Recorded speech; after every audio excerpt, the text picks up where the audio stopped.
dear friend. Wait, don't miss this video. If you are watching it right now, it means you are already a part of something amazing. Before anything happens, subscribe to this channel. Seriously, just one tap. Done. Good. Stay till the end. Trust me, you don't want to miss what's coming next. I was on a date with this girl the other day, and halfway through she goes, "The key to my heart is making me laugh." And I'm sitting there and I'm thinking, how easily entertained are you if a key, an inanimate object, can make you laugh? Like, what? So I just got back from a first date. Technically the first date of 2026 for me. And if this is any indication on what my dating life is going to be like for the next year, I'm fucked. Oh my God, I'm so fucked. It was quick and it was painful and it was embarrassing. That's exactly how I would sum it up. Literally, we meet at the restaurant. We smoke a joint outside. We go in the restaurant. We get sat down by the hostess. The waitress comes up to our table and it goes to fucking shit. It was literally that quick.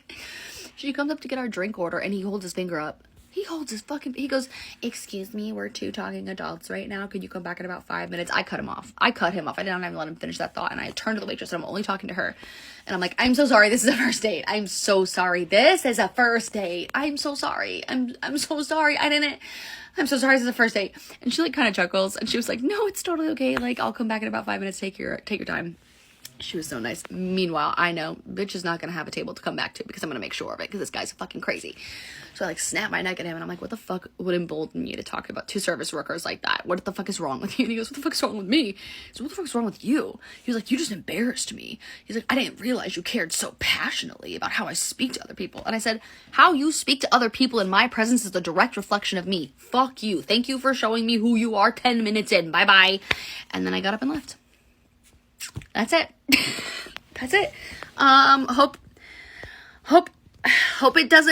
it's not like this for the next year.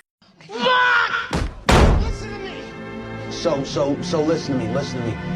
Huh? Listen. I'm gonna call you back in 30 minutes. And you better have answers.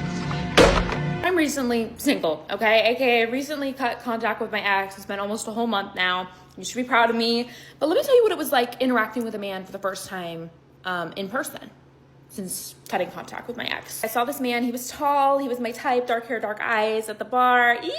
I was too shy. I didn't say anything, but my best friend's boyfriend did. He said, "Hey, come over here. She thinks you're cute, whatever. And it was great. We exchanged numbers. I was flirting a little bit. Fantastic. And then I sent him on his way with his friends, okay? Because we're at the club. We're doing our own thing. And then he came back up and we're talking. And the more he was talking, the less interested I became. And I don't mean that in like a rude way. But I do, actually, I do. Because it wasn't just him talking and like disinteresting me. It was the fact that he was explaining things to me like I was fucking dumb. Like I felt like I was in the Barbie movie, like for real. If I cared to know, I would ask. So that was getting me really uninterested, okay? I was like, wow, you are really just dumbing down everything that you think I might not understand. Okay. And he asks me, he leans in, he says, "So can I kiss you right now?" Are we at a fucking frat party? I'm sorry. I turn and I say, no, because we're with my friends, so no, that's weird. He has the audacity to then go, "So then where are we going?" I'm staying here. I don't know where you're going, but don't take me with you. Bye-bye. That was so scary. And he was cute, too. Personality was just awful, but...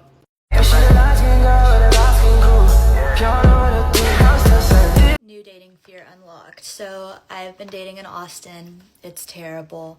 But I didn't see this one coming, you all. So the first time I go to this guy's apartment, we've gone on a few dates, and I notice that he doesn't have soap in his shower. Maybe he's out. I don't know. Don't say anything about it. A month goes by. We've been going on other dates. We go to his apartment. I look in the shower. Still no soap. This is weird. This is really weird. So I ask him and I say, "Hey, do you have any soap?" And he says, "Oh, I ran out. I don't have any soap right now." And I said, "Well, how long have you been out of soap?" He's like, "Oh, a few days." And I said, "Well, what have you been doing?" He said, "I've been using hot water." And I told him that I actually noticed about a month before that he didn't have any soap. And he eventually admits that just using hot water is fine to wash your body in his mind. So I told him that I did not agree with that and that he needed to get some soap. So he got some soap, and then I went back to his apartment. He had soap. The soap was completely full. I asked him if he used the soap. He said he did. I unscrewed the cap. The little foil thingy is still on the soap. He had not used the soap.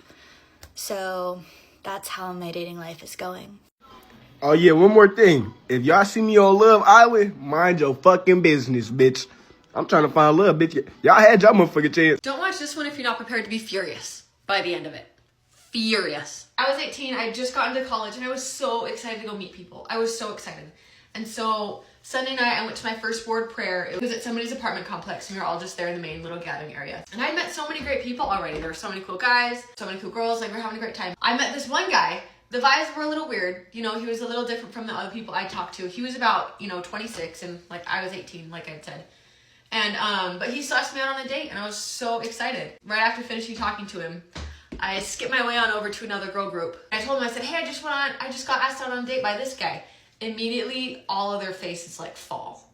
And I'm like, what's wrong? And they tell me that this guy is just kind of like a little weird, possessive, as they usually are. He bought a huge tub of ice cream to keep in this girl's freezer so that he could come over whenever he wanted, because technically he owned the ice cream, so he could come over and eat it, if that makes sense. And so I'm just getting weird vibes, and I'm already like feeling kind of uncomfortable because I'm so young and like I don't want to put myself in any like dangerous situations. And so I texted from across the room and I'm like, hey, do you actually mind if we make it a double date? We're gonna go axe throwing, and I figured, oh, that's an easy thing to make a double date. I see him pull out his phone mid-conversation. He leaves the conversation, storms across the room over to me, and is like, I didn't ask you on a date so other people could tag along. And he's just like getting really heated about this. And I'm trying to tell him like, all the things like, oh, I'd just really like to get to know more people, or, oh, I feel like it would be good to have more people involved. He keeps like pestering me, like asking me why this is all of a sudden a problem. He just kind of stops everything he's saying and goes, ugh, I hate when women like you become a problem. I know exactly what to do to handle them. Huh? I kept telling him like how important this was to me, to make this a double date. And he still would not take no for an answer. He then delivers his famous line, well, if you're scared of getting, that's simply not my problem. Surely you have not just said what I think you said. Surely those words did not just come out of your mouth. I will clarify, I don't think this was a threat from him. I just think it was a very careless, untactful, ridiculous comment to make. But what? The girls who were listening in at that point kidnapped me away. I'm too scared to leave the apartment building that night and go to my car because I don't know if he's waiting for me there. And so I just slept over at this girl's house. Luckily my car didn't get booted. I will tell you one thing, that guy did not find another date in that ward while I was there. I made sure the heck of that. And don't say I didn't warn you. What happened to your eye? I just have really bad hay fever, so they get a bit bloodshot and swollen sometimes. The pollen this year is just absolutely wild. Okay, so an old friend of mine used to call this my Rob Zombie date because it literally was like out of a Rob Zombie movie. I mean, I guess it's not as bad as it sounds.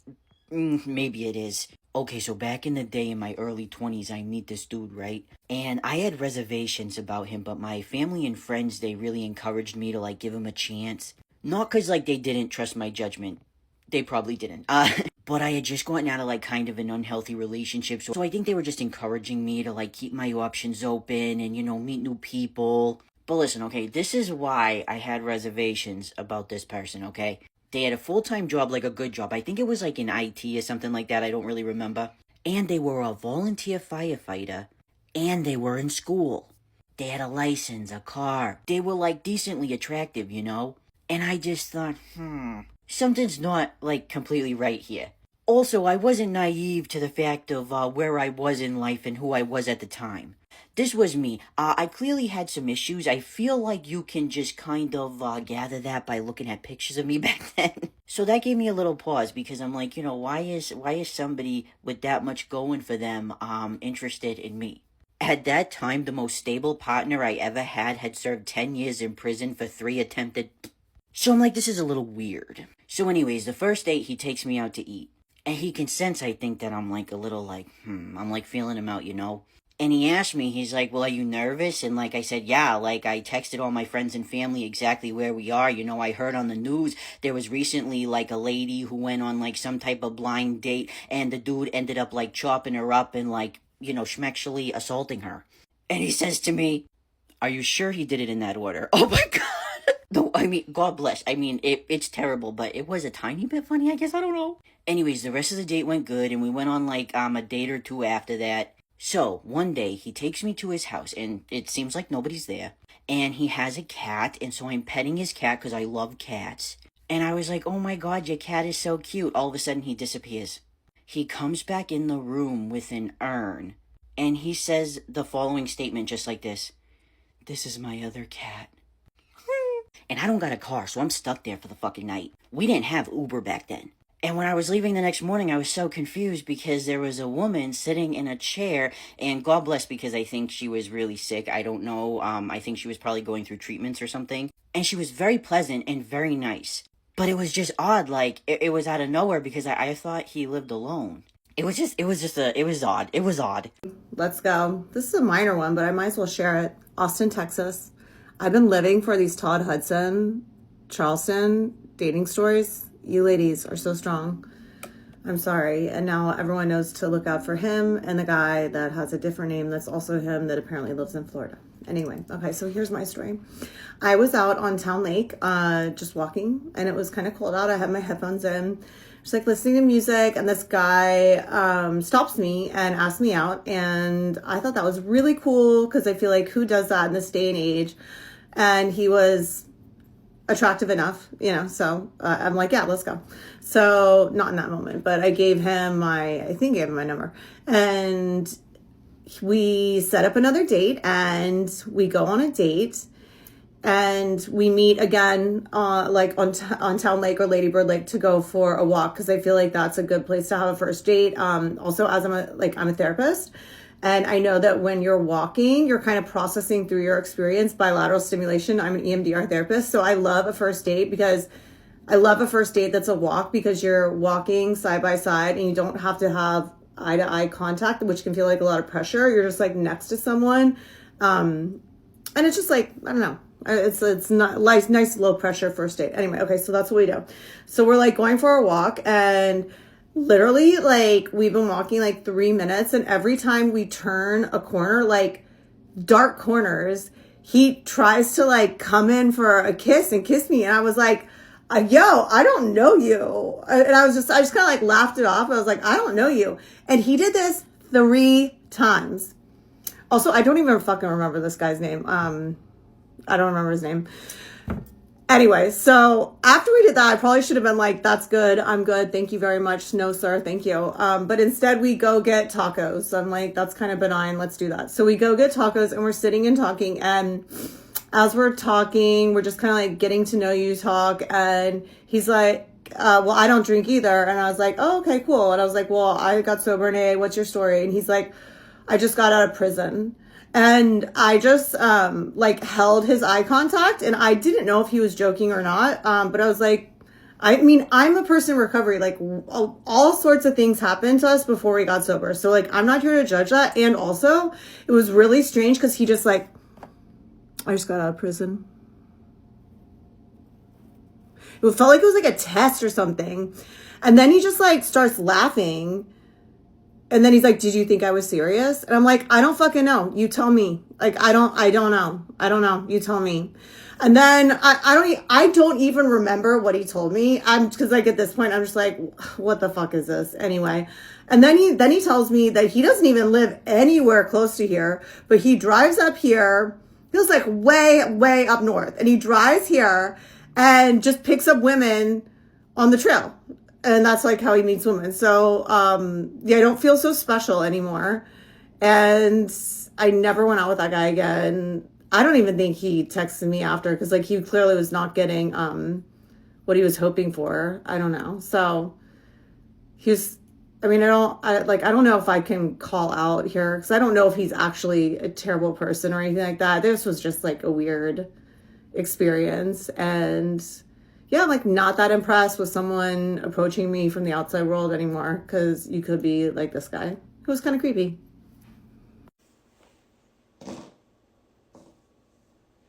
So today I just randomly thought about this time where I had the shortest date I've ever had in my life. And I say date with a grain of salt, because I don't really consider this a date for real now. But so I met this white guy on this dating app, right? I forgot what app it was. I was on all the apps, right? And at this point in my dating journey, this was about a year ago, maybe more, I was burnt out and exhausted. And I was like, I'm tired of being stood up and like using my makeup and my good outfits and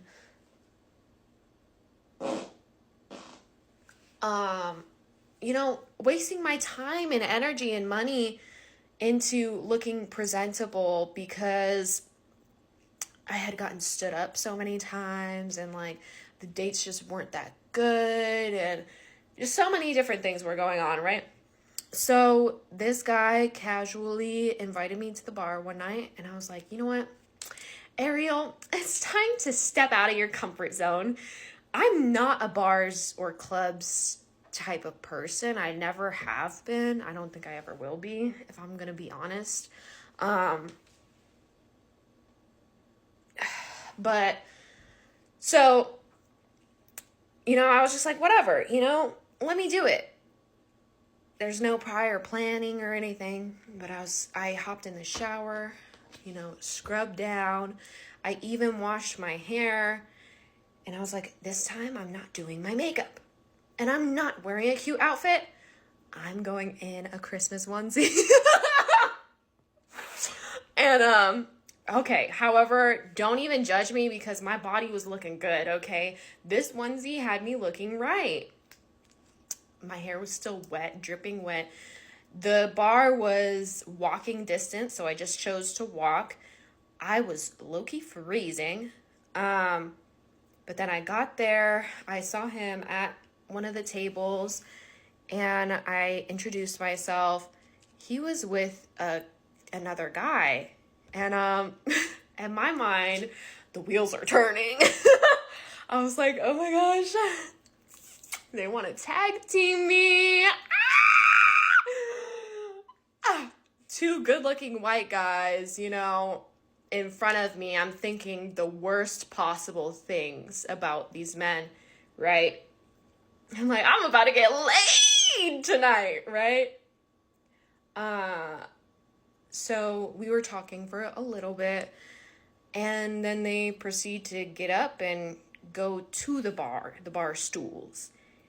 And it was at this point in time, I was like, do I go with them? Do I stay here? It was really kind of weird the way that they got up in unison and went to the bar, and they were just watching the football game. And I was like, okay, maybe they're going to come back in a few minutes. Like, maybe they just want to see something real quick. So I was just kind of there at the table by myself, and I was just started going on my phone and matching with other people on the app. I started swiping because I was like, I don't know what to do. Mind you guys, I don't know anyone in Arizona. I don't know anyone here. I don't know this bar. I don't know anyone at the bar, right? So I just felt so awkward. And my comfort was in my cellular device, right? And then the waitress proceeds to come up to me and ask me if I wanted to order a drink. I was like, yeah, can I get a margarita? And she was like, yeah, that's fine. And she walks away. It's at this point where I think either one or both of the guys get up and go to the restroom. And I was like, this is my chance to escape. So I got up. The waitress didn't see me. Nobody saw me leave. I got up and hurried out the door, right? And,